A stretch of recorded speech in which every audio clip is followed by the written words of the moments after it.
Hey, and welcome back to Bust The Crust, the show that Rowan's mom doesn't watch. We'll start off here with the snow report. The snow report. Around Grand Junction, it's a whole lot of hot. Today it was like 50 degrees and it was really warm. And the Alpine team had gone up to Powderhorn the other day. We tried to get some, not even training, because we knew there wasn't going to be enough snow to put gates. But we were just going to go up to ski, and like even that was really miserable. We were hitting rocks left and right, and it was a bad day. Yeah, I wore sandals today to Yeah. school. I think, didn't you just walk over in a t-shirt? No, I wore Or were you wearing a I jacket? wore my Okay. shell. Up at Skyware, where we Nordic ski, it's gotten a little worse. Some of the snow melted a little bit. It's still skiable, but it's slowly deteriorating. We're hoping to get some more snow this week, though. It's down to gravel again in some spots, which is not good. Yeah. Yeah, these are like late spring conditions, and it is February. Yeah, it's ridiculous. I don't know.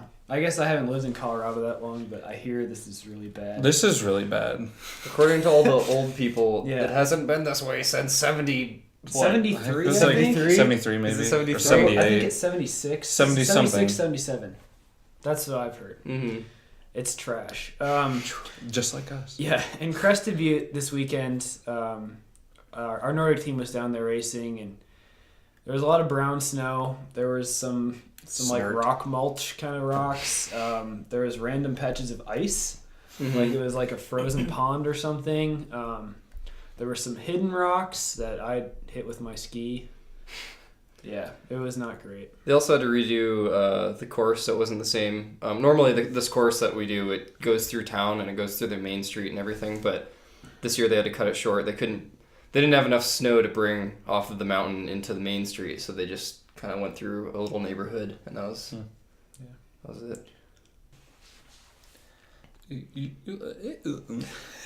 The Alpine ski team didn't have a race this past weekend, so we decided, since Powderhorn was not doing super great for us, we were going to go train up in Aspen again, which we did, and that went pretty well. We didn't get to really train gates, but we got more time on snow, got to get more familiar with our GS skis again, because we haven't raced a GS race in a long time, and that's going to be our next one coming up, so we had to make sure we still knew how to ski. Nice. It's nice to have an off week every Yeah. once in a while. It was nice. We don't get many of those. No, it's just race. So it's good to have some time to train. Mm-hmm. And our team, the Nordic team, was in Crested Butte this weekend for the Alley Loop race, which it's like a citizen marathon race on Saturday. It's actually an American Birkebeiner qualifier as well. So they do a 21K, which was the collegiate race, and a 42K, which was, I don't know. Yeah, that was the actual Berkey qualifier race. And the collegiate race was not only USCSA, our conference, this weekend, but it was also NCAA D1. So we had schools from CU and DU, New Mexico. New Mexico. It was actually because New Mexico didn't have enough snow to host their race, so they had to find another place to do it, and they chose ours. Yep. Well, it's not really ours. It's Yeah. the Alley Loop, but still. Yep. So basically, we all got beat pretty bad. I think I got beat by like 30 D1 skiers. So that was fun. I think you and Andrew picked off a couple. Mm-hmm. So that was good. I raced with a bunch of D1 girls for most of my race, which Nice. I was think fun. we all did, yeah. They ski about a similar pace, Yeah. although plenty of them beat me as well.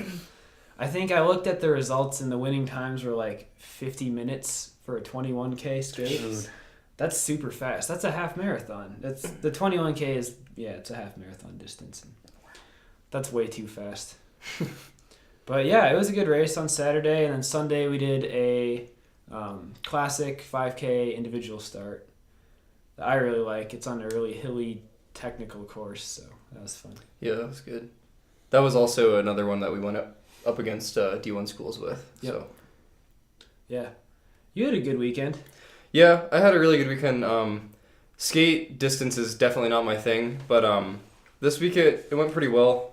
I had a pretty good race other than this one part where someone was yelling Hup behind me and I had to get out of the way, and I tried to get out of the way and stuck my ski into some branch, and then when I tried to pull it out, more branches just got tangled into it. It was like a tentacle pulling me into the side of the snowbank, and I ended up kind of face planting and getting up. But luckily, since it's a 21K, it didn't really matter. It probably took off a few seconds, but yeah, there were a lot of things like that. I remember that exact guy. There was another. I think it was the same guy. I'm sure. Yeah. When he passed me, he was doing the Hup thing, and I was confused because that's not normally what you say to pass people. not in a skate race. Not in a skate race. Maybe in a classic race.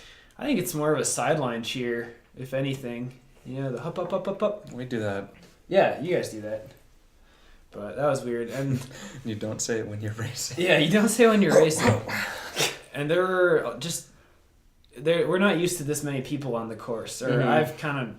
I had it more when I was in Minnesota, but our races here are usually a lot smaller, so a lot of older classes as well Yeah. are there, and they like to ski really hard and crash into people. It's great. It's super fun. That's cool. I love that. Yeah. Yeah, there were a few crashes. You crashed. You got the tentacles. I lost a pole tip when our teammate Jake skied over my pole. And I lost my pole tip, and he picked it up and skied back with it. And During the race? Yeah, during the Oh my race. God. I got a spare pole from Dave. But then he gave it to me afterwards, and I lost it. So So they held on to it for the entire race. he raced with for this pole nothing. basket for so long, and I feel kind of bad about that. Somebody broke their leg too. Oh yeah, there was a D1 girl, I think. I didn't really hear the details on it, but we coming up on the last lap, we were going cresting this hill, which would then go down, then we'd come into the finish kind of, and she was laying there, and they were yelling at us to move to the left, and it's kind of weird. Yeah, I've never seen a broken leg in a Nordic race before. Yeah, that was a little crazy. Does that happen often for you guys? I mean, A lot of our injuries are like ACL tears. okay. And knee things rather than leg things. I mean, I guess you could if you fall down pretty hard and run into something. It's just kind of weird in ski racing. I feel like, especially Nordic. I really don't know how that happened. It doesn't make any sense. So as far as results go, on Saturday, Andrew was our first guy, and then it was me, Cal, and then Jake, and then Parker. Yep. For guys. For girls, Emma was first, and Cami was second. We only have 2 girls. Yep. Not a very big team. Although our other coach, Gwen, did race that day in the 42K. She got 4th for the women, so that was pretty cool. I think she got some prize money. Yeah. Yeah, I'm proud of her. It was cool. So then on Sunday in the classic race, it was about the same. Rowan beat Andrew that day. He got 7th, I think. Then it was Andrew, myself, Jake, and Parker tied. Got the exact same time that day. That was kind of cool. And then again, it was Emma coming in first for our team. I think she got 4th also in the race. And Cami got 2nd for us. And Gwen didn't race that day. So we had a good weekend all around. I think we found out our team is actually 2nd in our conference, which is pretty cool. We definitely have one of the most competitive conferences in our division, so Yeah. that should be good for nationals. And we also haven't had Ivan race with us that much. Yeah, he's one of our top guys, and he's only raced twice. Yeah. Over 4 races. He's only raced a couple times, and he's shooting for actually a national title at nationals this year, so I think he can do it too. Yeah, same. So this could be a good year for us. It's exciting. That's all we have for you today. You can check us out on our social media pages. You can check us out next week when we talk about our future races for the Alpine team in Crested Butte. And our next race, which is in Minturn. Yep. And you can watch our episode from last week too, when we got to talk to Andrew from our team. Yeah. Thanks for checking us out, and you'll see us around. Bye.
This episode is Over!